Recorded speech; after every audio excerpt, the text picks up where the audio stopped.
Win, not her. Good. I will connect.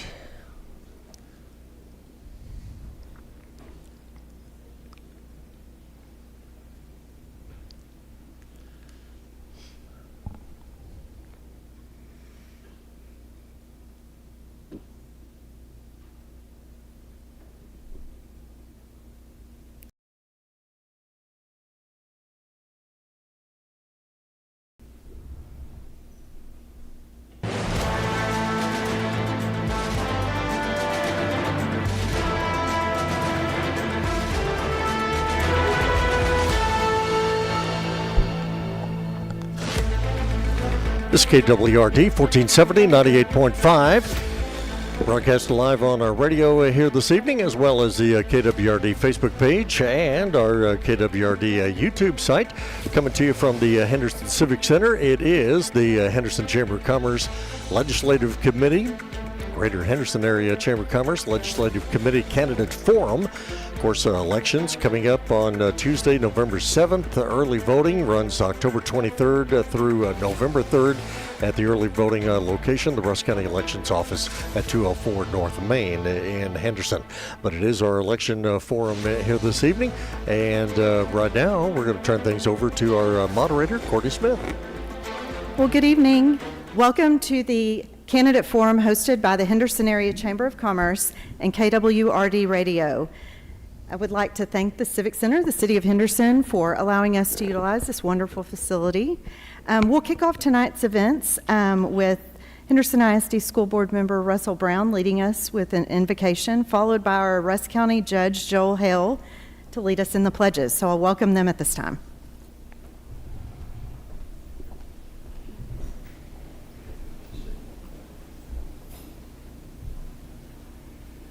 For the purposes of the record, I'm the third round draft pick on doing this. There's two more other people that they asked that declined. If you'd bow your heads, please.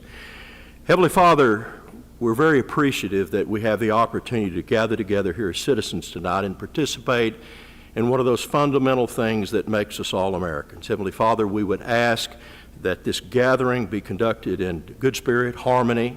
We're here tonight because we're all interested in the best interests of our children, our teachers, and our educational system. Lord, be with us, be with these candidates who address you tonight. And Lord, we ask for your special blessing for those in the Middle East who are suffering such great hardship. And these and all things we pray in your Son's dear holy name. Amen. Thank you. You will join me in the pledge to the U.S. flag and then the Texas flag. I pledge allegiance to the flag of the United States of America and to the republic which stands, one nation, under God, indivisible, with liberty and justice for all.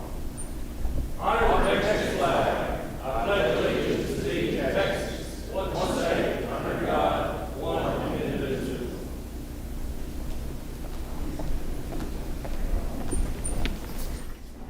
Thank you. At this time, I'd like to welcome Jiffy Dukes to the podium. He's going to share a little bit of information about an item that you may find on your ballot about ESD1. So.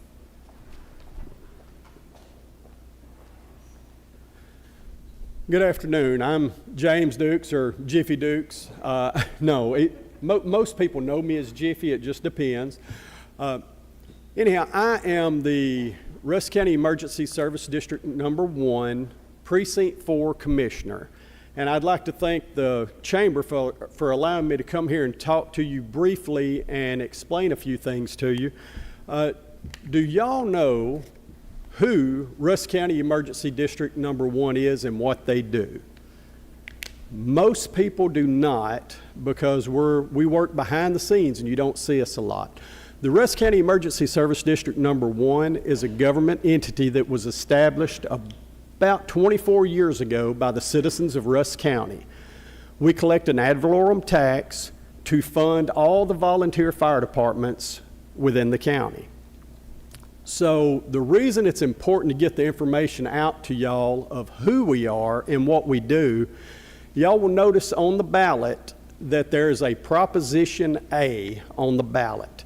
The Proposition A reads the adoption of a local sales and use tax in Rusk County Emergency Service District Number 1 at a rate not to exceed 2% in any percent of uncollected sales and use tax that's out in the county to help with the funding of all the volunteer fire departments within the county.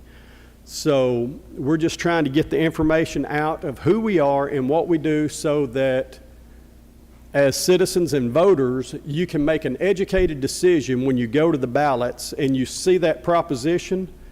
You're able to see it and say, okay, I know who they are and what they do, and then you can make a decision with how you think you should vote on the proposition.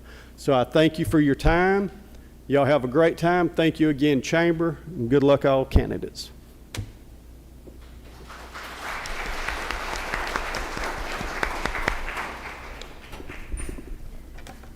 Thank you. At this time, please join me in welcoming some elected officials that have come out to join us tonight. We've already heard from two of them, but Rusk County Judge Joel Hale is here with us. And Henderson ISD School Board members Russell Brown and Travis Orr. Thank you both. We'd also like to thank the listening audience for joining us online and via KWRD Radio and EastTexasToday.com. And if all goes well and as planned, we might even be on Facebook Live. So want to remind you that Election Day is Tuesday, November the 7th. Polls will be open 7 a.m. to 7 p.m.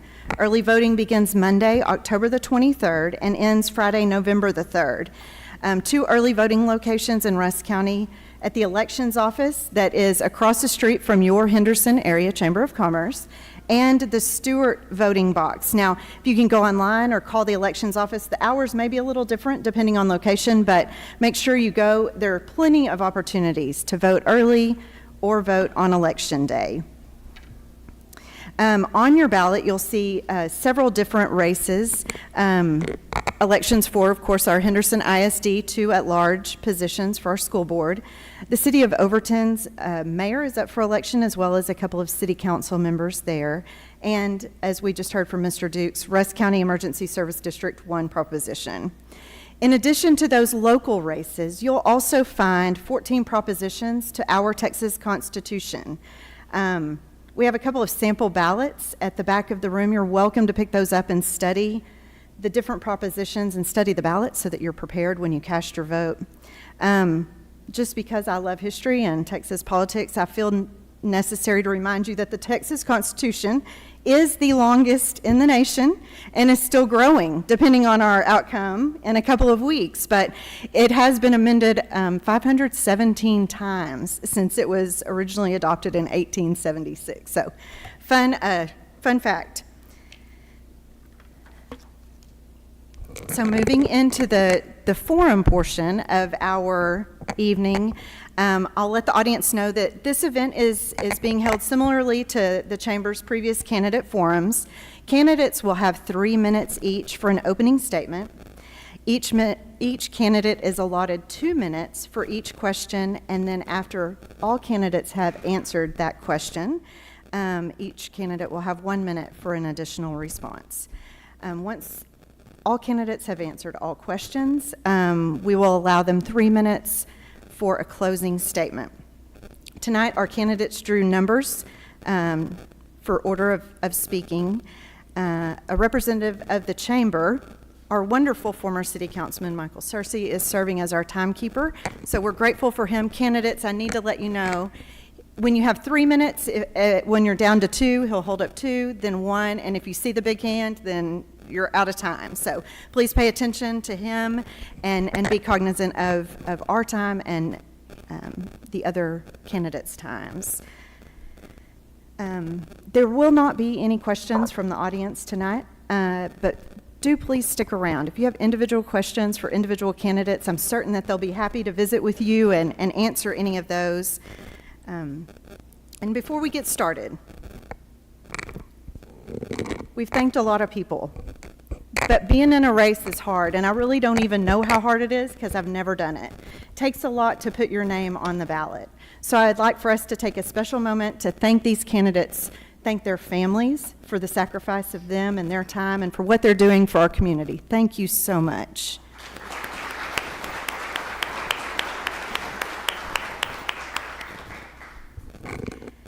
School's important. Ben Franklin said an investment in knowledge pays the best interest, and I firmly believe that. We're here tonight to learn from each of these candidates, so I hope we all do just that. They will each answer 4 questions, and at this time we'll begin with Lloyd Dorsey with his opening statement. You have 3 minutes. Can y'all hear me all right? Test, test. There we go. All right. My name's Lloyd Dorsey. I'm not a lifelong resident of Henderson. My dad retired from the Marine Corps in 1963, and so I came here when I was in the 5th grade. I am related to all the Dorseys in Rusk County, so my family's been here a long time. I graduated from Henderson High School in 1970, graduated from Stephen F. Austin in 1976, and pursued a career in education. And since 1976, I've been involved in some form or fashion with education. I retired in 2012, and after I laid out a year from January 1st to December 31st of 2013, I went back to working. And I think as far as a person who is involved in education, I think my background is more intensive than any of the other candidates. I mean, I've been in education for 47 years, and I've worked as a teacher, I've worked as a coach, I've worked as an athletic director, I've worked as an assistant principal, a principal. I've been a bus driver and a substitute teacher. I've done pretty much everything. After I retired in 2012, I came back and worked as a sub and bus driver. I took some jobs in other school districts as assistant principal and principal, so I've got that behind me as far as working in that direction. I think that in the last few years, in Henderson as a bus driver, as a substitute teacher, and then as an assistant principal, I've seen quite a bit about the structure of Henderson, and I think I've got some knowledge and experience to help relate to some solutions we might need to try to come up with. I'm here for you. I want you to know that as a school board member, school board members don't make rules, they don't establish policy. They're there to monitor the workings of the school district, the superintendent. We are there to make sure that policy is being conducted as it should be. We're there to see any discrepancies and try to correct those. But we don't govern. We don't tell people how to do things. I guess I should be more straight with it like that. But we are there to monitor the things that operate within our administration to see that they're being conducted well, and that's what we need to be doing. So I'll pass it over now. Thank you. Rochelle Thrasher? I can't see it.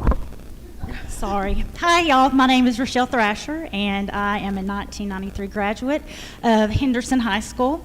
I have lived in Henderson for 38 years. Along with being a graduate of Henderson, I'm also a 1998 graduate of Stephen F. Austin, where I have a degree in interdisciplinary studies and an endorsement in early childhood. So I've been in the classroom. I've taught for 9 years in the classroom. I've taught different districts, one being in South Texas at McAllen. So I know a lot about diversity. I know a lot about the different curriculums that are used in different districts. So like myself, like I said, I've graduated from here. I have 2 daughters, Anne Marie and Addie Thrasher. Addie is a 2018 graduate of Henderson. She is a 2023 graduate of Texas A&M University. Whoop! And she is now currently starting her new life next month in Baton Rouge, Louisiana. So I have heard that. And then Anne Marie is a senior right now at Henderson High School. So I know a lot about what's going on because I'm at the schools a lot. I go to ARD meetings with parents. I've sat in there. I've helped them understand their child's IEP, highlighted. And I'm going to tell you right now, our school is doing great in those areas. Now, there does need to be more help, for sure. We have over 600 kids just in our special ed program right now. And we have one administrator for that, and she needs help. So that's another area that I want to help with. My child she's on the spectrum of autism. So I do go and advocate a lot for that. So I know what's going on with those schools. So I just don't show up at meetings. I go into the schools with these children. I am a member of Renaissance Club. I have been for 12 years, and we give scholarships to the youth of Rusk County. We also give scholarships to various organizations around our town. I'm a member of the Children's Advocacy Board, and I am currently serving on the ECI board, the Early Childhood Intervention, which we are bringing back to Henderson. In COVID, it got moved to Longview, so we are opening that starting, we just purchased the building where Brooke is, Wild Iris, so we're starting that. So I currently serve on that board. I feel like I have a lot to bring to our schools, just being in the school and knowing what's going on, being in this community, and just being a teacher myself. It's just that there's no one on our board right now that's an educator. So how do you make decisions for somebody when you have no idea what they're going through? And I love that right here, I can sit here and I can look and see some of my former teachers. Oh, okay, I thought that you held your hand up, sorry. So, and it's just great to see that those can come through. I mean, Mr. Chapman, the Hands, Ms. Scoggins, I mean, some of my teachers that I had that still know that we have so much to give back to our schools right now. And even to know that some of them have even been up there to help mentor as well. Thank you. Good evening. My name is Shannon Coates. Are you able to hear me? A little louder? Is that better? I want to thank the Chamber and the Legislative Committee for sponsoring tonight's event. Thank you so much, and thank all of you for being here tonight. I'm honored to be here in front of you, and for you to give me the opportunity to speak to you, it surely is a pleasure, and I thank you for that opportunity. So my name is Shannon Coates. Not to be confused with my wife, Shannon Coates. I do have a funny. I was eating lunch without her. That's a rare occasion, but we had scheduling conflicts. And as I was eating lunch, a lady came up to me and said that she wanted me to tell my wife that she was so proud of her and that she was going to vote for her. And I said, well, thank you very much. I'll let her know.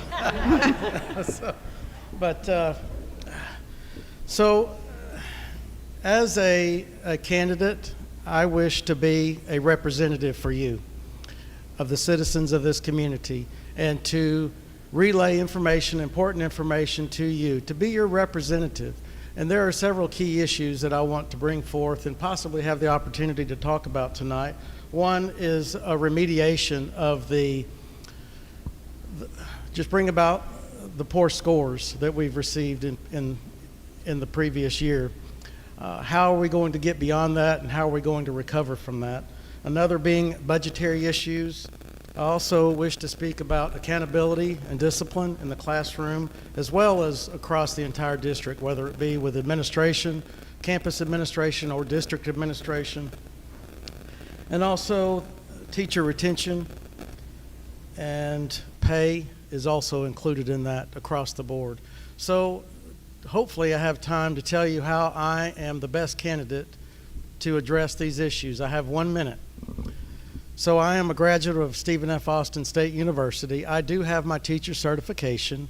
I taught high school math for 3 years before developing skills that promoted me to the Region 7 Education Service Center in Kilgore, where I actually had a part in auditing other districts with their technology needs and actually showing them how to utilize technology in the classroom. That propelled me into where I worked for 16 years with Henderson ISD, where I was immersed in budgetary issues across the board, helping campuses plan their technology budgets, any need that they may have had that involved computer usage in the classroom and also across the board. Also working with administration on the campus level as well as the district level. I'm familiar with it from top to bottom. I'm also, I wanted you to know that Henderson is my home and my family. We're here, we've raised our kids And we're proud of our school, we're proud of the employees, we're proud of everything about our school. And Thank I you. wanted you to know that. Thank Yes. you.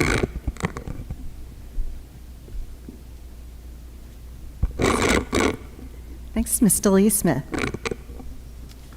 Good evening. I want to thank you for coming out to the forum, and I appreciate you coming. And my name again is Dee Lee Conway Smith. I was born and raised here in Henderson. I am the daughter of Fonta and Leyburn Conway, and I'm the sister to Burr Conway and his wife Teresa Conway, and my nephew is Cody Conway.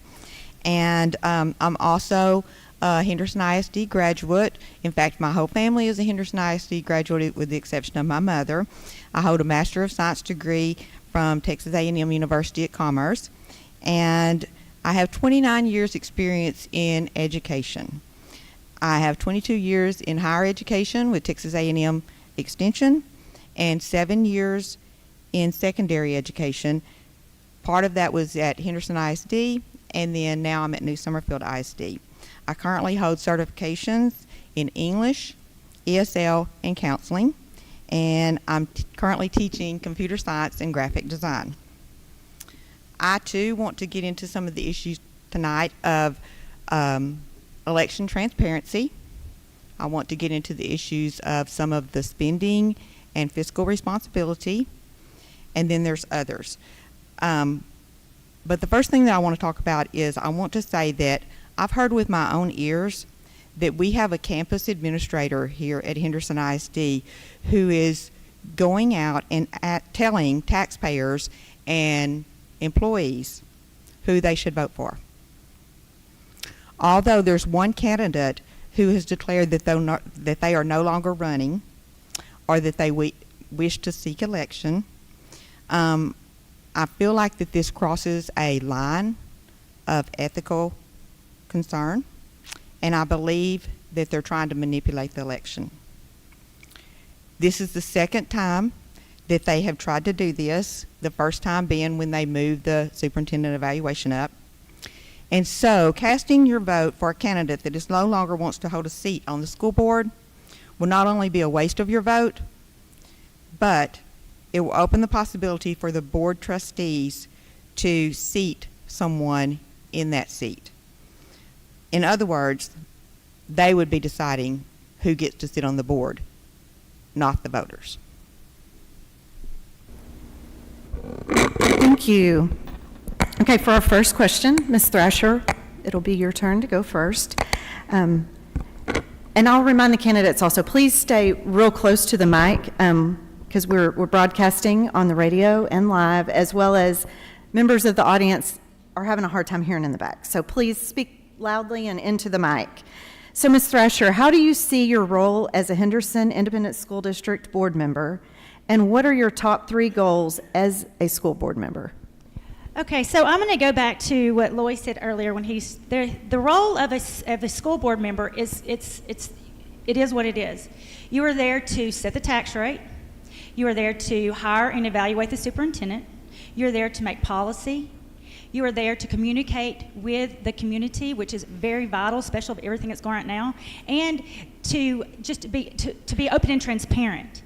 So I would think that one of the first things that I would do is first get in there behind those closed doors and go, why is this happening? Why did what happened last week happen? There's got to be something when there was only a 6-1 vote on that. Why? The only way to know that is for me to get on that school board and get behind those doors to ask those questions, because I don't mind being that person to stand on my own as well.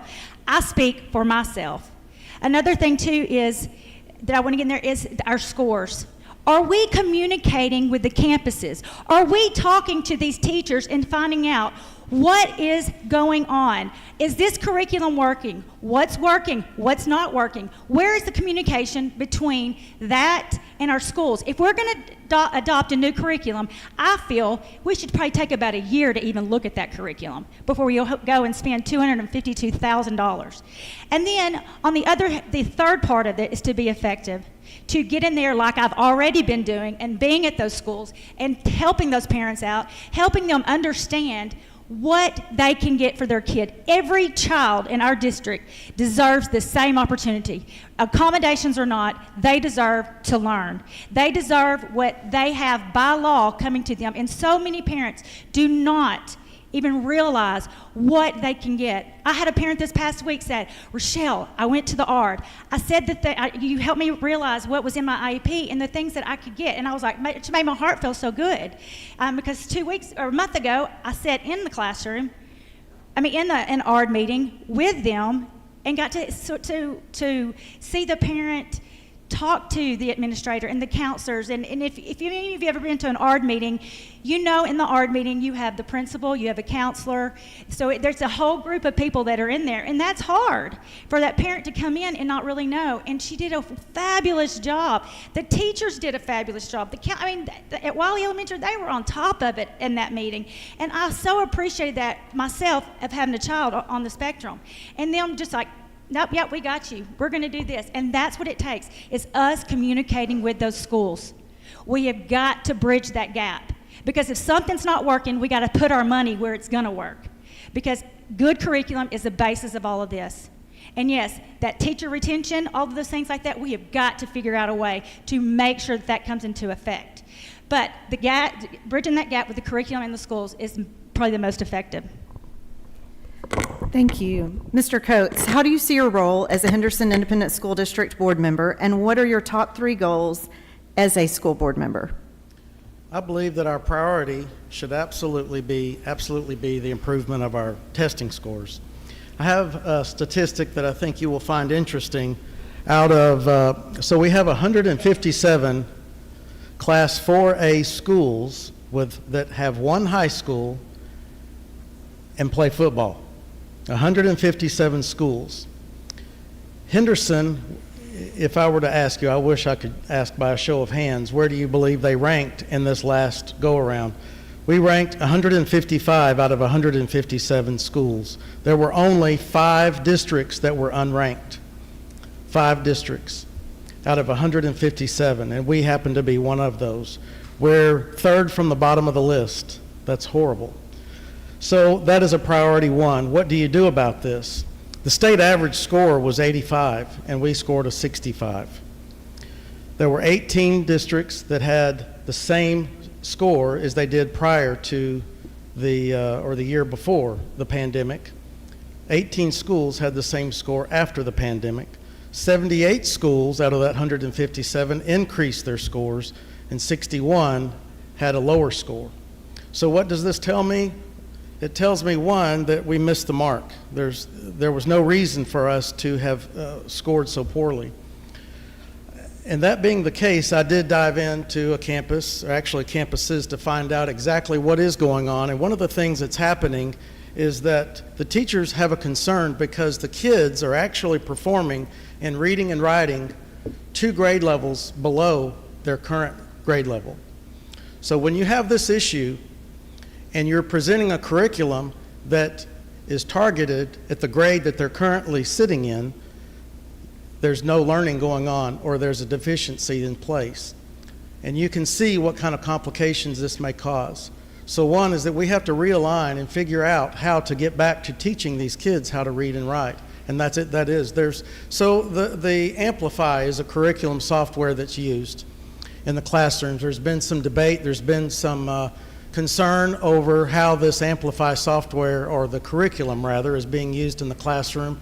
Concerns, and I'm not endorsing it by any means, but I will say that the curriculum, the teachers actually, they believe that they would like the curriculum if they could teach it on the grade level of where the kids are, because if you have a 3rd grade student or a 4th grade student, let's look at a 4th grade student, and they're actually performing at a 2nd grade level, but you're teaching them at a 4th grade level, you're going to have some problems. And it's not small groups. They're teaching the entire classroom. And when you're not able to break out into smaller sessions and individually address learning and reading, writing issues, this becomes an issue. And I believe that is going to be a big game changer if we can fix that issue. Thank you. Ms. Smith, how do you see your role as a Henderson Independent School District board member, and what are your top 3 goals as a school board member? I see myself as someone who is a voice for the voters and the public, as well as the students and the teachers. And my goals are to, of course, bring up the ratings and make us a better district. Also to hold us financially or physically accountable, and also to provide support for the teachers, the administrators, and the students. I too have looked at the ratings, and I'm very concerned about the ratings. Dr. Lamb was handed an A district when he came. We were the top 25% with distinctions. COVID did not cause this decline. If it did, then all 1,000 plus schools in the state of Texas would have failed. HISD should be ahead of the curve because they were the ones that chose to do the STAR test online 2 years ago before it was mandated. Last year was HISD's second year to take the STAR online, so they should have been ahead of other districts, but they weren't. Numerous curriculum programs have been purchased in the last 3 years, causing teachers to redo everything, from lesson plans to teaching projects and activities. Employee turnover rate is high, and while we hear that teachers are leaving the profession across the state, why are we not trying to make their jobs easier instead of more difficult by piling on extra responsibilities in and out of the classroom?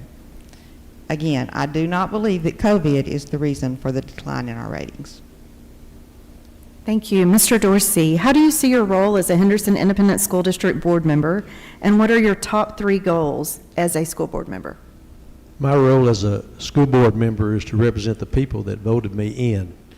I will have access to them to me. We can talk. I can hear the concerns.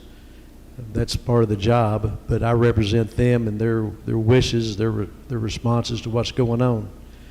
The first thing I'd like to see is some correction and discipline. And one of the things that they keep telling you as an educator and that type of thing is to establish a relationship with that student. And my belief is one of the things we can do is take our principals and assign them to a specific grade. If you have a middle school principal, assistant principal, discipline specialist, one of them will start with the 6th grade. When they go to the 7th grade, they move up with them. When they go up to the 8th grade, they move up with them into the 8th grade. What they've done is they know that student, they know their parents, their family, they know the needs they have, they understand their discipline problems that they've got, they understand everything about that student, and as they go, they can work to correct those type of things. And the same thing is true about that student and his parents. They know that principal. The next thing I'd like to see is that we would be transparent with our school board, and by that I mean we would have an open forum and discussion, kind of a lively discussion where school board members are talking back and forth. They listen to what the superintendent's got to say. They respond to what the superintendent says. But decisions, conversation, interaction, it goes on in front of people so they can see what everybody's stance is and see really what horse is pulling the cart when we try to have a situation like that. The next thing I'd like to see is I'd like to put teachers back in the classroom. I think the teachers, we have teacher specialists, we have teacher coaches, we have these type of things. These are our master teachers. And they're going through the schools and they're trying to tell teachers how to operate, but put them back in the classroom, give them 2 or 3 free periods to actually go into the classroom and watch other teachers teach. Give them a stipend like they would if they were a teacher coach or whatever. Pay them for doing the job they're doing, but allow them to do what they do best, and that's teach. We need teachers back in the classroom. We need discipline in the classroom. One of the things we can do, we hired hall monitors. You put a hall monitor in the hall to discourage tardiness. Put a hall monitor in the school to get kids out of the restroom and get them to class, to watch what's going on in the halls, to encourage these people. Let the teachers be in the classroom. When the bell rings, let that teacher step back into the classroom and start teaching, because the hall monitors and the administrators will help that student get into the classroom so they can start learning instead of running around the halls playing. Efficient use of your time and your personnel. And if we got administration that can give themselves a raise, get a $30,000 bonus at September 1st, we can pay these people to do that. Thank you. Now, at this time, each candidate, in the same order in which they answered the question, has 1 minute response if they so choose. So, Ms. Thrasher, that would be you first. Yes, I wanted to add on to this too. Another thing when you talk about the role of a school board member that I didn't mention was setting goals. That is so vital and important because the only way to measure success is to set a goal. And so by doing this, are we setting the correct goals? Are we reaching out? Are we helping? Yes, we are not rated. The lowest rating around our districts, around here, is a B. We have A's and B's. And I think that was the one that had an A was Pine Tree. And he's also the highest paid superintendent, where ours is the second highest paid. You know, you go and look per student what our superintendent is making versus other schools. Ours has been making more than Marshall, who has a 5A school. So we have to look and evaluate through all of that. And that is by setting those goals. We've got to look at the whole process as a board, and the evaluation is very, very crucial. Thank you. Mr. Coates, 1 minute if you so choose. Yes, I'll follow up with priorities that I have in addition to raising the scores for our kids. It would also be enabling our teachers to do what they need to do to get those scores raised up. Also, budgetary concerns. I've just looking over through, I have charts and graphs showing what's happened, and if you're interested in seeing these, I'd love to meet with you after the forum. But I've done studies of the budget, the school budget for the past 5 years, that show things. For instance, our extracurricular budget. I'm a big fan of football, and I think it has a place in our district, and I'm in full support of it. But explain to me why 5 years ago we had a budget of $1.1 million in extracurricular activities, and now we have a budget of $2.3 million just over the course of 5 years. Why is that? And that's what I would like to find out once I make it to the board, and to also give a more role in what's happening on the board. All right. Yes, I want to reiterate what Boy said about putting teachers back in the classrooms. I do think that we need to put our teachers back in the classrooms. The ESSER 1 grant funds that we received over $600,000 in ESSER 1 funds, and that was given to our teacher specialist and our discipline specialist, all of it. It's all gone. And any other newly created positions that were higher up in administration. My question is, how are we going to sustain that now that those funds are gone? Those federal funds are gone, and we have no way to sustain those positions. That's all I have to say. Thank you. I thought for a second the mic had gone out when the air went on, but it turns out they both work at the same time. Fantastic. Okay, so I'll remind, I think we gave a little extra time. We wanted the candidates to get really warmed up. So each question is 2 minutes. I am so sorry. Oh my goodness. Yes, of course you get a minute. Please. I'm going to go back to the discipline aspect. One of our concerns when we have discipline, when we hold kids' feet to the fire maybe, is they get written up. And if you get enough of that, those type of things going on, the TEA gets the red flag that these kids are getting in trouble. I've been in 2 different school districts that have operated in that type of situation. One was on the verge of being taken over by a TEA monitor. Another one, we corrected things before that occurred.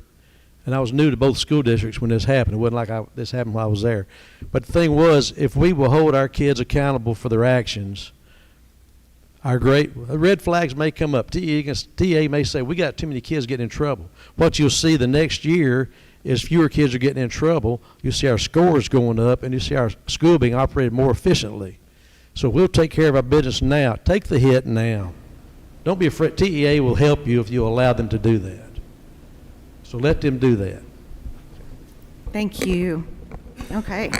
I've done this only a couple of times, but every single time, no fail, I will do something like that. And I think it's because of the flag, to be completely honest, but I do apologize. So 2 minutes per question and then 1 minute for the response. Our next question will go to Mr. Coates first. What do you believe is the most effective use of our school district's budget? Instruction, absolutely, and that's where it has to be at this point in time. When the scores are where they are, we need to invest more in the instruction function to allow the teachers to do what they need to do in the classroom. We do have an excellent teaching staff, and I do not want to come across as saying I'm coming down on teachers or even campus administrators.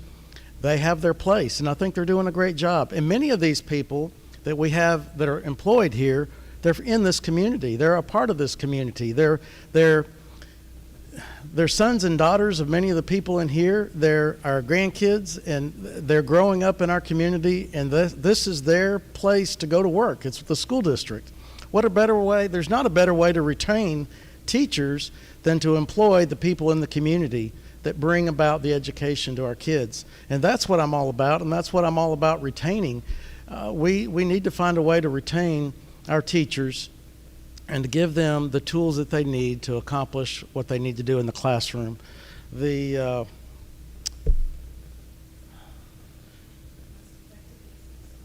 District's budget.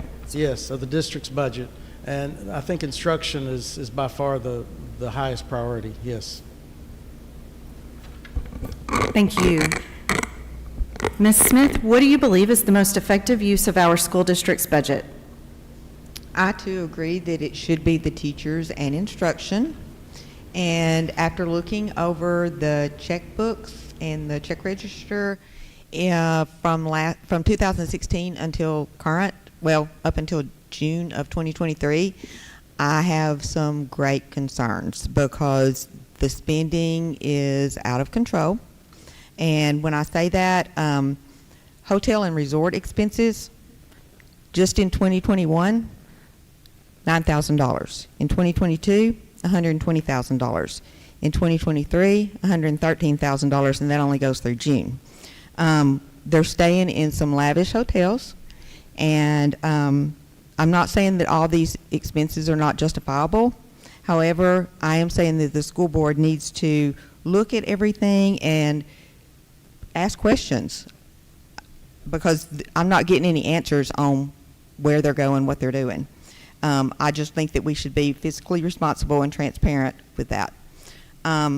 There's also a $5 million deficit this year.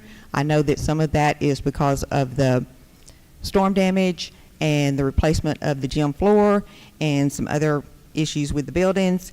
But I'm also understanding that the insurance money is going to recoup some of those losses, but not all of it. So I'm thinking that we might need to look into why we ended our rainy day fund. They used to put $2.5 million back every year into a rainy day fund, and they stopped that in 2019.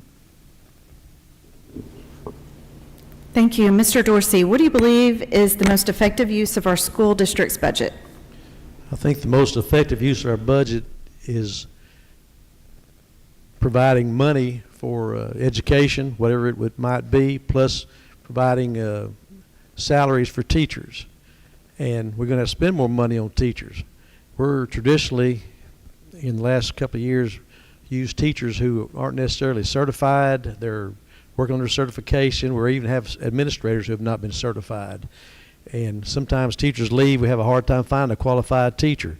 Well, let's put a qualified teacher that's in there, maybe a retiree who's willing to come back and teach that class that's really necessary for our kids to learn. I think if we invest in our teachers, the money to get these teachers here, if we can't find a teacher, get a teacher that can teach. And if they're a retiree, that's okay. We got to pay a surcharge. Again, I'm talking about money that we spend on other people. Let's spend the money on the teachers to get the teachers here that we need to have. As far as providing for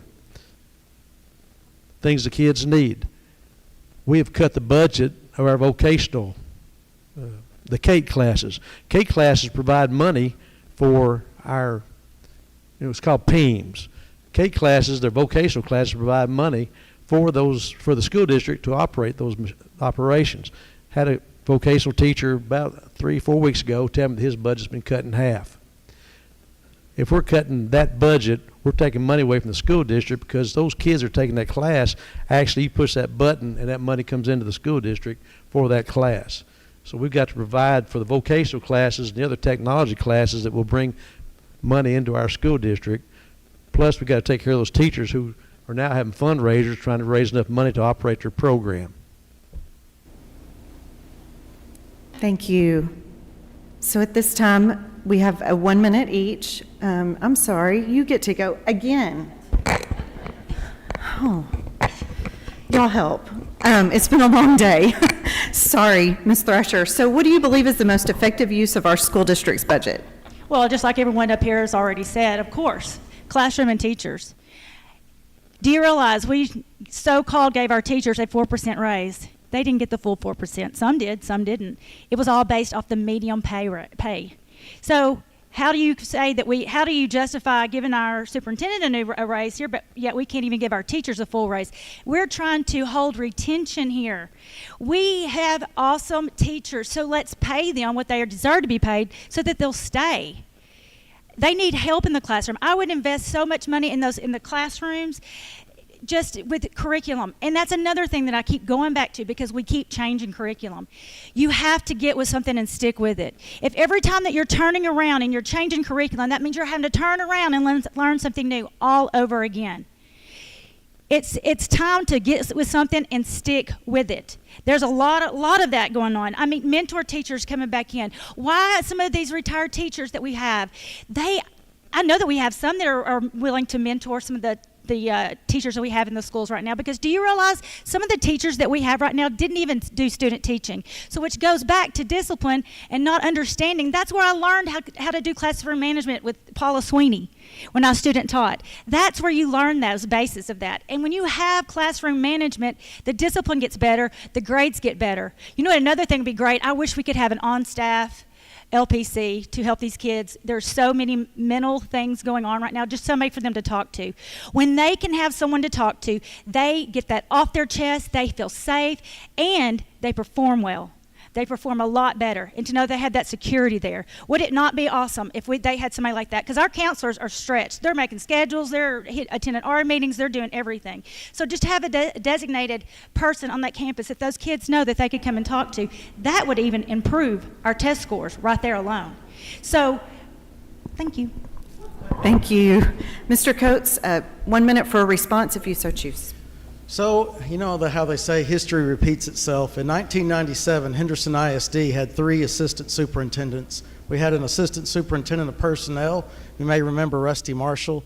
Had an assistant superintendent of finance, as Tommy Alexander, and we had an assistant superintendent of curriculum, Hazel Carroll.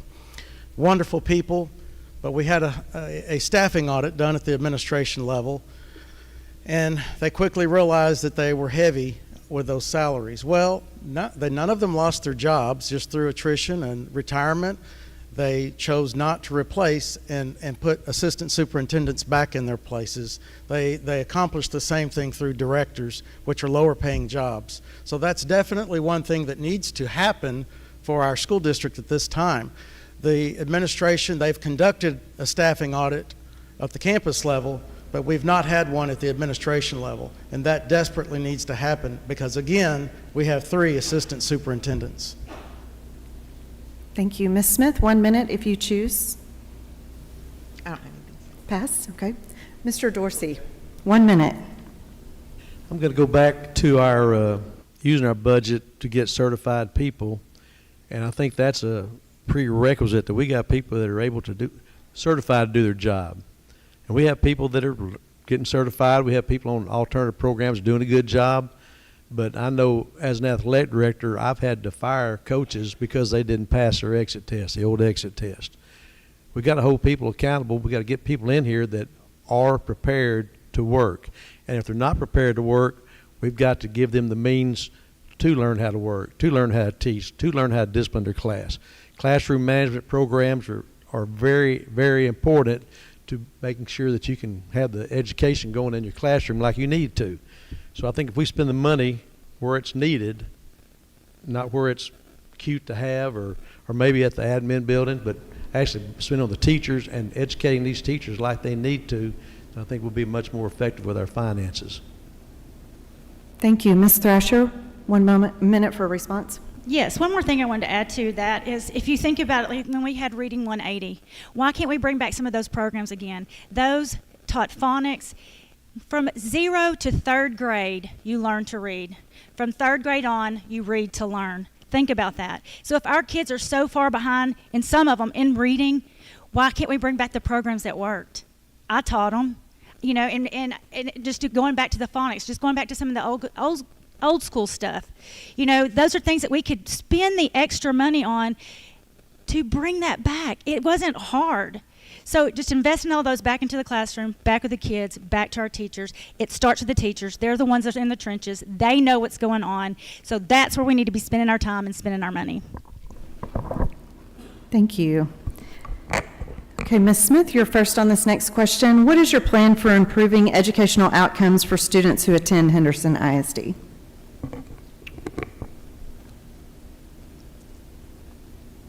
My plan for improving student educational outcomes is to put teachers back in the classroom and to bring back the programs, the curriculums that work, that we know work, instead of putting these curriculums in there that are not proven and that we do not know if they work. There are curriculums that we have put into the school district recently that in other school districts, they do have the data showing that they do not work. Their ratings and their scores are going down because of those curriculums.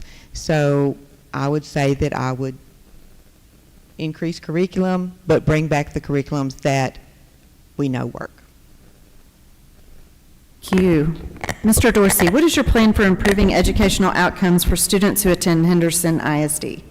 Okay, we pretty well covered that quite a bit, but I think the first thing is just making sure that we do have the qualified teachers in the classroom, that we are supporting them any way we can by any means possible.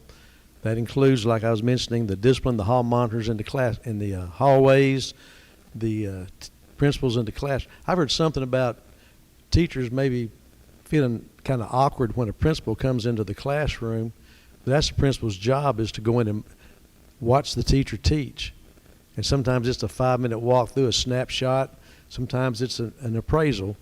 But if you do it enough, the teacher never notices. Well, it notices the principal coming in. But kids don't look up. The teacher continues teaching. The kids continue learning. That principal steps in, observes the class, and steps out. And I think that if we have those principals in the classroom doing that observation, not just for a specified amount of teachers, but a diversified group of teachers, go across the class, keep a record of who you just saw last. Don't go to the same teacher every time. I think, again, the discipline.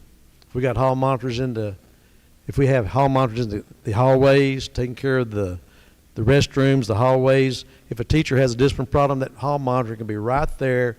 The teacher can open the door, the hall monitor gets the student, go down to the office right then, take care of that student, and the rest of the class can learn because the teacher's teaching and things are set up to where the kids can learn. Teachers have the right to teach.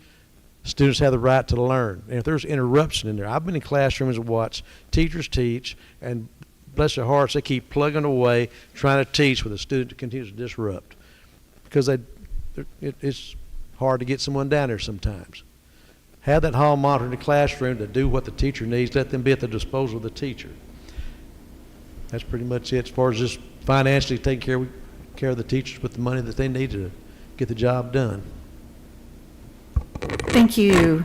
Ms. Thrasher, what is your plan for improving educational outcomes for students who attend Henderson ISD? I think it's basically, we've kind of covered that. So number one, curriculum. Get with something, stick with it. You know, you keep changing. They can't learn it to the full capacity. You know, when I taught in McAllen, there were so many curriculums that they invested money in us and sent us to training on, and that's what we should be doing. We should be giving the training that these teachers need to extend on a curriculum, because if you have a good curriculum basis, then it will keep adding to it. And we need to take the time to put the training for these teachers. That's just plain and simple right there. Another thing too we could talk about is discipline. If you have discipline, your grades will improve. But where does that start? It starts at the top, because they know if they get in trouble in my class for something, what's going to happen? They know the same thing's going to happen in his class. And that's what we have to have is consistency, and we don't. Go walk through the halls of the high school. I have a child there. It is eye-opening. And it's some get away with this, some get away with that, and it starts at the top. If I send you to the office, you better have my back, because there's a reason why I'm sending a kid to the office, because I handle discipline myself. So I just think, investing in that, the curriculum, getting the discipline, like I said, starting at the top, all the way down, it's got to be consistent. Consistency. We've got to have that from the top all the way to the bottom. Thank you. Mr. Coates, what is your plan for improving educational outcomes for students who attend Henderson ISD? Yes, I believe it's all about accountability. And under the umbrella of accountability, well, you start at the top, and then you work your way down. And then you're down to a point where you're on the campuses, and you are actually holding the kids accountable. You hold them accountable for the work that they're assigned. You hold them accountable in the sense that they actually make the grade of the work that's turned in, instead of propping up their grades with a boost or only giving them a minimum grade. We have my boss, he has his son who's just started Carthage, who's actually a resident of Henderson. His son is actually struggling in Carthage because the teaching environment, it's more difficult. It's more difficult to learn in Carthage than it is here. He found it very easy to make A's without much effort at all. And so I'm concerned about that following through with people that graduate from high school and go on to college. Where is that going to leave them? So accountability is going to be, again, a top priority. And a discipline falls under that. If we have classrooms that lack the discipline, and then a principal or an administrator on the campus that's not following through to help that teacher in that learning environment, a teacher will eventually become, they're going to lose their drive, they're going to lose their spirit about teaching, and they're going to stop enjoying the whole teaching process, as well as the kids that are in there to learn. They're not going to enjoy the learning process. We need to somehow get back to that environment where the teachers enjoy teaching and the students, and I know it's so simple, but that's truly where we need to be, and that can only happen with accountability. Thank you. Ms. Smith, 1 minute for a response, if you so choose. Yes. Also, to increase educational outcomes for our students, I do think that we need to concentrate on closing the gaps, readying them for their future success in our community, and to provide the resources that are needed to ensure that our students do graduate as productive citizens. And that can be whether it be a trade school, going to a college, or just getting them ready to go out into the workforce. We need to be able to give them the skills that they need to be successful. I do know that Henderson ISD gave a lot of scholarships. They had, I don't know, I think it was close to $2 million this last year, but they have 230 something graduates. In the school district that I'm in now, which is New Summerfield, 39 graduates, and we gave over $2 million. I don't think that we're doing enough for our graduates here in Henderson. Thank you. Mr. Dorsey, 1 minute, if you'd like. Again, just talking about improving the outcomes, I think if we take care of the business the way we're supposed to, that will take care of itself. We got the money to do it. We need the initiative to do it. We need to make sure that people are on board with us to do it. We need support from the administration to do it. And I think that the school board will follow suit and help us to take care of that need. Thank you. Ms. Thrasher, 1 minute.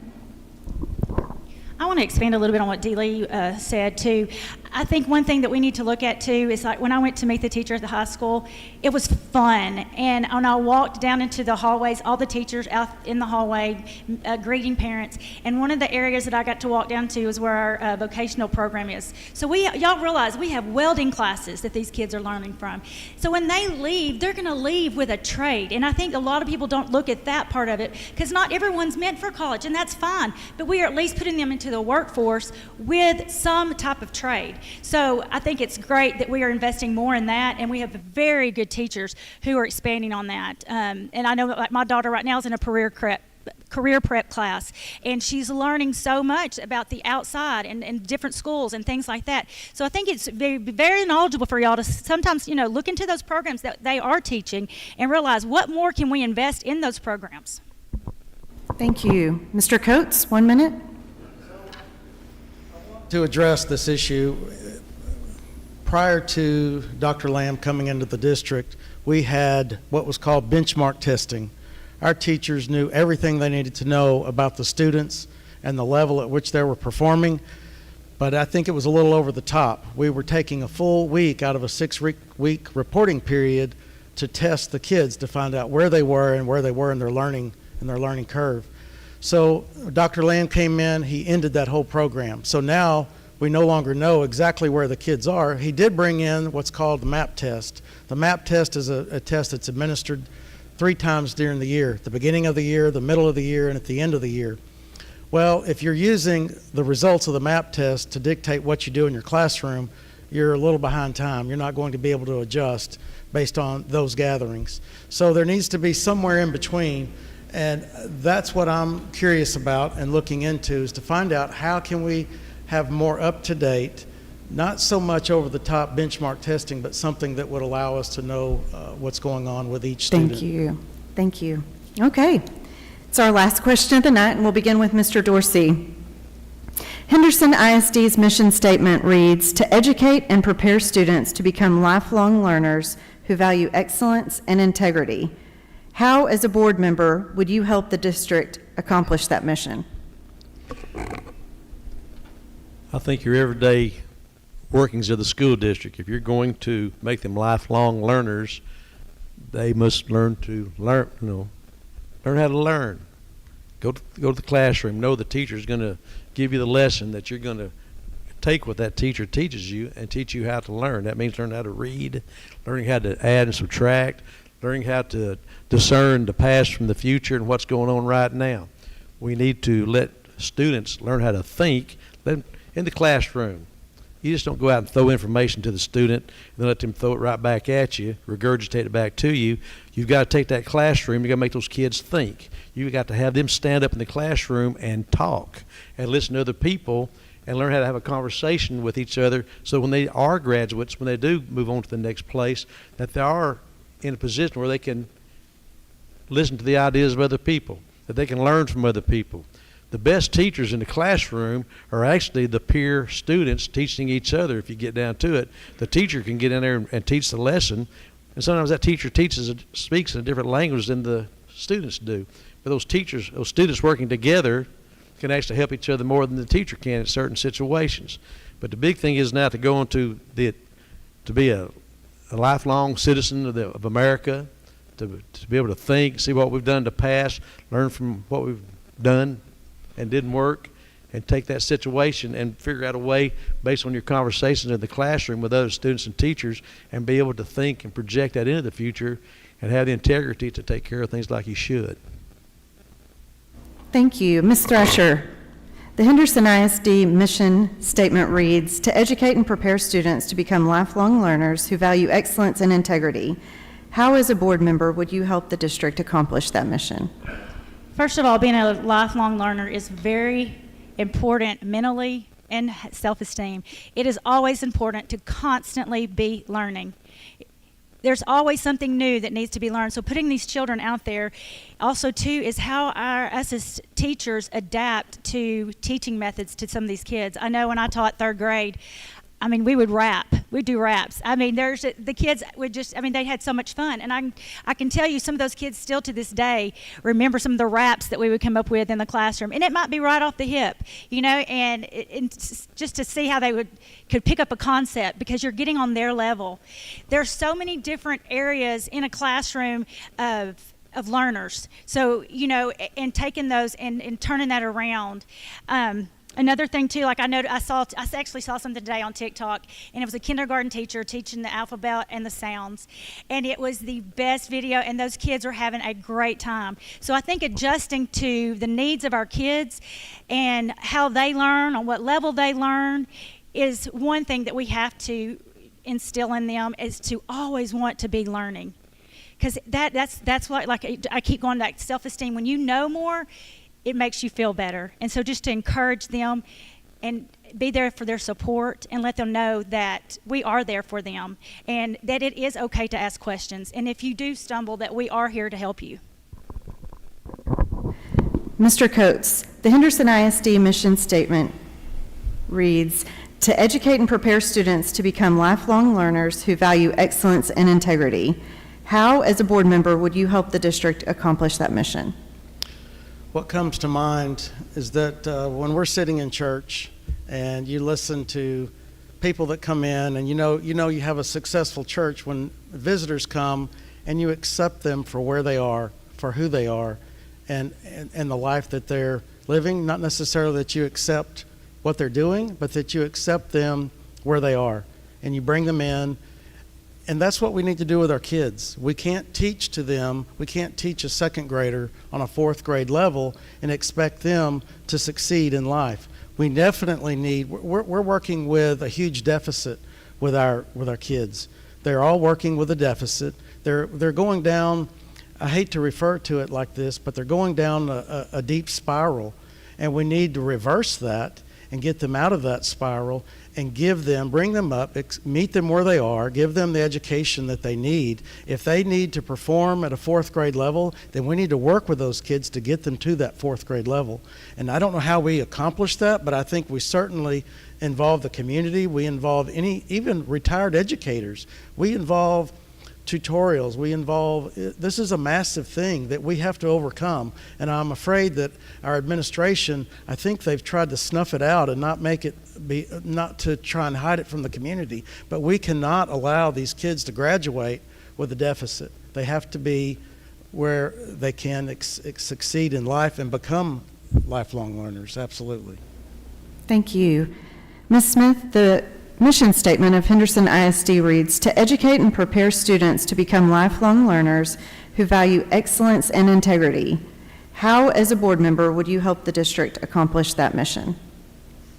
I, too, am a lifelong learner. I've been in education, like I said, for 29 years, and I, too, value excellence and integrity. In order to do this with our students, I think that we need to model for them, and I think that we need to start with professional dress. If you go into the school districts now and you walk around the schools, you will see teachers in leggings, and I'm not talking about leggings with dresses and long shirts. I'm talking leggings that are very, very skin tight with short shirts. You see teachers almost every day in jeans. At the beginning of the school year, you saw teachers in shorts, which I understand it was very hot at the end of summer. But I think that we need to be role models and let them know that we're professionals and have higher expectations for them, and encourage them and tell them that they can be and do anything that they set their mind to. Thank you. Okay, and starting here with Mr. Dorsey, you'll have 1 minute for a response if you would like to use that. I echo what Ms. Smith said. The teachers are the example to the students. You think back on when you were a classroom student, your teacher, a lot of times, was your hero. I started coaching because a man had walked into my life when I was in the 8th grade, maybe the 9th grade, but I liked everything about him. I made that statement before. I coached because of this teacher and coach. The teachers have got to project how a citizen should act. The teacher's got to project how how a person conducts themselves, operates in a crowd, operates by themselves. Character is what you do when no one else is looking. It's not what you do when other people are looking. It's what you do when you're by yourself. And that teacher needs to be that example that has the character, whether alone or whether in a group of people, the way they dress, the way they walk, the way they talk. They respond to a crucial situation. Do they react in an excited, negative way, or they're able to handle it and give a reason for why they did what they did? It's tough to stand up and make a decision in front of other people. If you choose.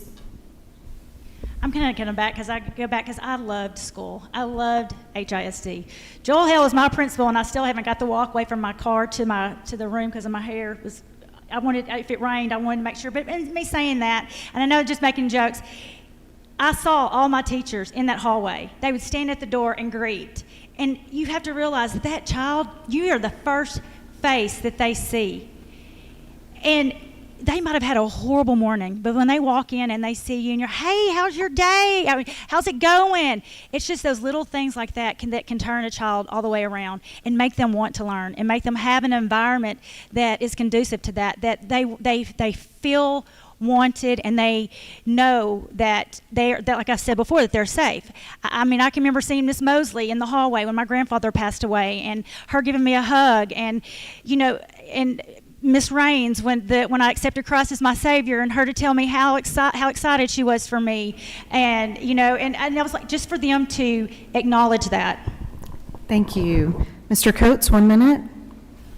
So pride, we need to have pride in our school district. And as you go to the high school right now, I can't help but notice, and I see the maintenance team out there trying to pull down those trees. But that whole high school yard, for lack of a better word, could use some pride, where maybe even the community to go in and make a difference, show how this place used to be. I remember a time when that yard or that field out in front of the high school was always freshly mowed, and it looked beautiful. Right now, if you look at it, it has weeds in it. It has trees that have been toppled over, and we need to create a learning environment that the kids enjoy. Well, right now, if we don't have pride in our own buildings, how are our kids going to take pride in them? Thank you. Ms. Smith, 1 minute if you... I agree. We do need pride. A few years ago, maybe 2 years ago, I was in a store here in Henderson, and I ran into a former administrator. And they asked me, they said, what's going on at Henderson? And I said, it's not good. And I said, but I can't put my finger on what it is. They looked me straight in the eye, and they said, we don't have any pride anymore. Our pride's gone. And when they said that, they were right. I started looking around the school, and I realized that that's what's wrong. We don't have any pride. The students don't have the pride, and a lot of our teachers don't have the pride. And I think we have to bring the pride back. Again, at New Summerfield, I was astonished when I first started there, because I walked into the building. There were students in front of me. A student dropped a piece of paper. The student right behind him picked it up. They have a pride in their school. Thank you. All right, that was our last question, so we'll move into closing statements. At this time, we'll allow each candidate 3 minutes, and the last question started with Mr. Dorsey. So Ms. Thrasher, you'll begin first, and we'll move through. Well, I never envisioned ever running for school board. I didn't. But I knew that there was a need. I knew there was a need for an educator to be on our school board. Our last educator that we had was Miss Wolf, and when she stepped down. But I know how important it is to have to bridge the gap, the teachers, educators, our community. Everything should be very transparent. It should. Nothing should be hidden. I have been in all aspects of HISD. I've graduated from there. My kids have gone there. Both my husbands graduated from there. I have taught there. And I have had, like they talked about, pride of Henderson, Texas, pride of HISD, and getting back to that again. It breaks my heart sometimes just to see some of the things that right now are going on in our community. And I just want to bring it back to like it was, back to when it was fun again, back to when I was like, yeah, I'm a Henderson line. Yeah, I am. I just want to bring it back to that.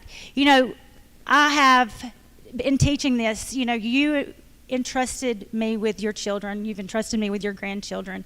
So I hope that you'll take this time to entrust me with being on the school board and knowing that I'm here for our community, because I know that there's a lot of anger going on right now, and I want us to get back to the reasons why we are doing this. What's happened has happened, and we can't do anything about it, but all I know is that I can move forward. And if you'll allow me to do that for you, that's what I want to do. I stand for you. I stand for myself. I will stand alone if I have to, because I am my own self, and I have no problem standing up. It's just so hard right now and at these times, because especially with us, all of us putting our foot out there to run for school board, and we get so much negativity put towards us, and that's all I can say, but I'm trying to do something. I'm trying to make a difference. I want us to be the best that we were, because like I said before, my high school motto, we're the best there'll ever be, senior class of 93. I want it to be like that again. I want it to be so much fun like it used to be.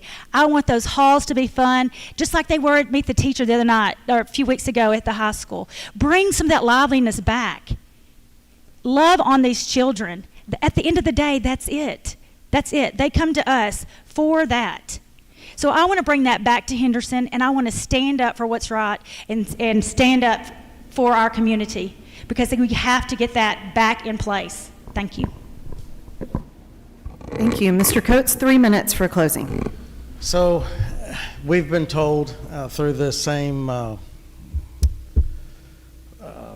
training that we went to before the orientation, thank you, that a trustee's place is not in the classroom. It's not in the trenches, so to speak. But I disagree with that.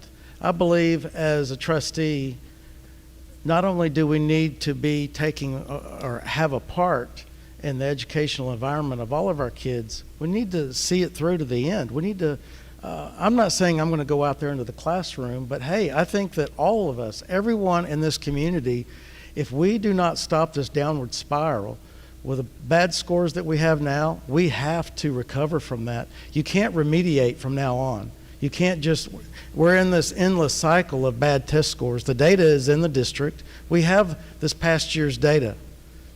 We just do not have the model that it's supposed to be used to tell us what those scores are going to be for our district. But we do have the test data, and it doesn't look good.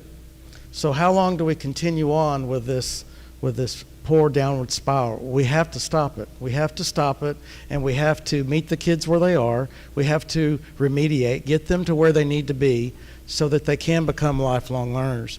But as a representative for the citizens of Henderson ISD, I will do the work that's required. I will not only just attend the meetings. I think that everyone believes that that's the work. That's the only work that a school board member or a trustee does. No, there's reading. There's hundreds of pages of reading that may happen before each board meeting to educate yourself, to know and be informed to make the right decisions on votes that you may be casting or taking on the board. It's not a pony show, so to speak. It's a lot of hard work, and I'm committed to do that and to do the work that's required to get us back to that place where we can say we have a tradition of excellence. And our kids are wanting to put our grandkids through the school. So it is of utmost importance to us, to me, that we get our kids through the system just like our kids did, and can go on to be successful learners and to be successful people. And possibly, hey, maybe we'll have great grandkids going through the school again one day. Yeah. Thank you. Ms. Smith, 3 minutes for closing. Okay, tonight I have told you about some things that I've researched and some things that I understand about the school district. And I want to assure you that I want to better our school district and bring back the tradition of excellence. In order to do this, we as a community and school district have to move forward. We know the problems and issues that we're facing, and we've discussed them over and over again in the community. But it's time to stop talking and start acting, starting with a school board member that will do the research, listen to the taxpayer, understands the educational system all the way up through higher education, and will address the important decisions with a voice. I love Henderson ISD and my community, and I will do whatever is needed to strengthen it while providing support for all students, staff, teachers, and administrators that are doing the right thing.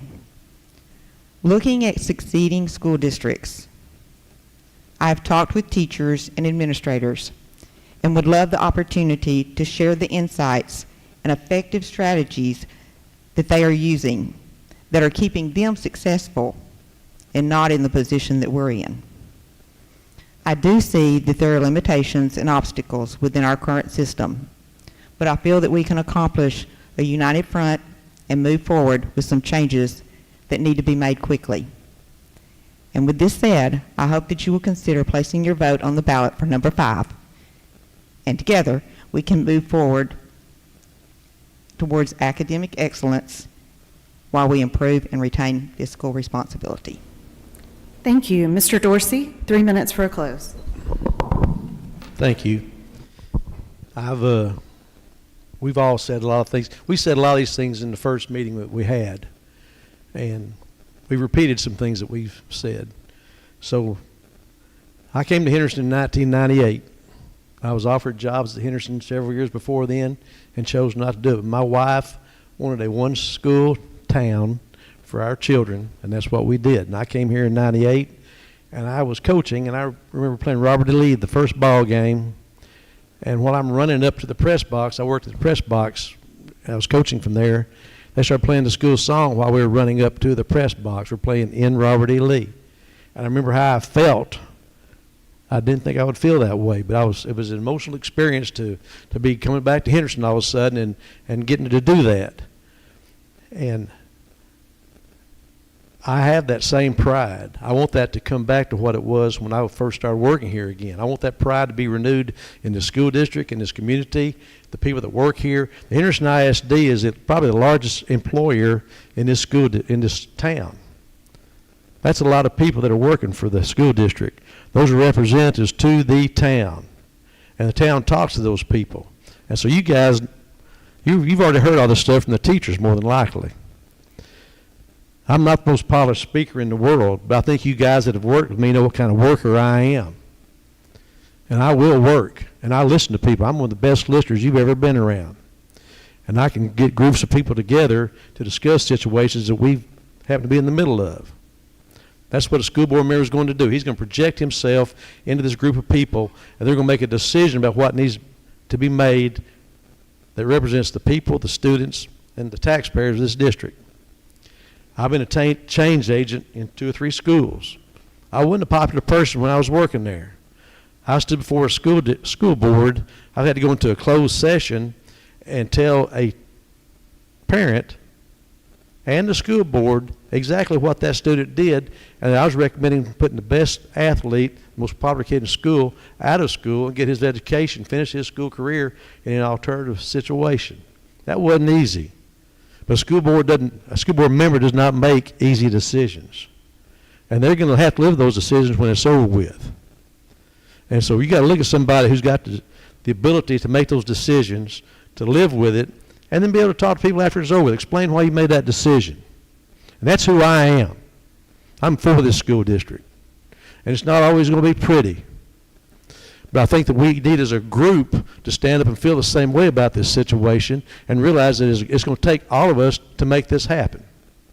And not necessarily some person, like I say, we can say all the pretty things we want to. It's going to take work. And it's going to be hard. And a lot of people are not going to like the person that's doing the things that they're doing. We're probably going to lose some friends when we do this, but we're going to do the job we need to do. Thank you. Thank you. Let's give the candidates a round of applause for being here tonight.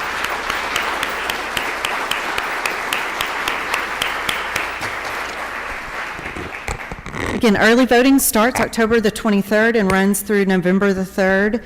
Election day is November the 7th. There are 6 candidates for the Henderson ISD School Board. 2 positions are open, at-large positions. So regardless of where you live within Henderson ISD, you can vote in for both of those places. So I want to remind you of that. The candidates, I hope, will stick around and answer any individual questions you may have. Thank you again to our friends at KWRD Radio and at the Henderson Civic Center for hosting us tonight. And again, thank you to our candidates for volunteering to do this for our community. Have a great evening.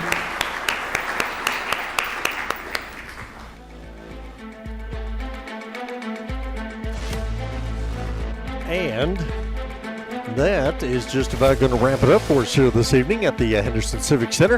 Henderson Area Chamber of Commerce Legislative Committee with their candidate forum, again, pretty much concentrating on Henderson ISD School Board here this evening. I appreciate all of you for joining us here this evening, be it on KWRD Radio or on our KWRD Facebook page or KWRD YouTube site. We thank you very much for doing that. Again, early voting starts Monday the 23rd, continues through Friday, November 3rd. Election day comes your way on Tuesday, November 7th. It's going to wrap it up for us here for our Henderson Area Chamber of Commerce Legislative Committee Candidate Forum at the Henderson Civic Center. Appreciate you joining us, KWRD 1470 98.5.